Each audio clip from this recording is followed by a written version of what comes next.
Do you know what an illegal unit is?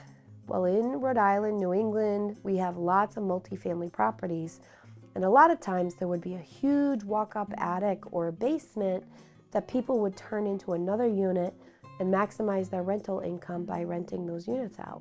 However, they didn't get official zoning approval, and the bigger risk actually is fire, okay?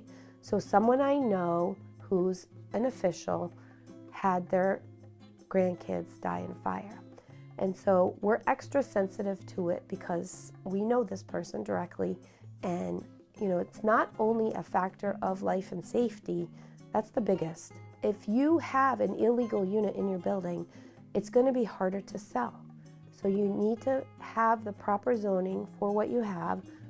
Yes, some investors might be fine with it, but we had a couple incidences this year where it was already on record that that was not a space for living. Nobody could sleep there.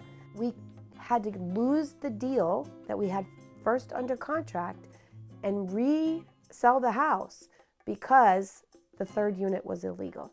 So we actually had to physically take a permit out to reduce the units from 3 to 2. 2 is what was legally allowed there. And because they had it on record, we had to fix that. Me as an agent, I'm dealing with the town all the time. I also own property here. So now, when we push the envelope, yes, I owe a duty to my client, but I don't owe a duty to my client to break the law.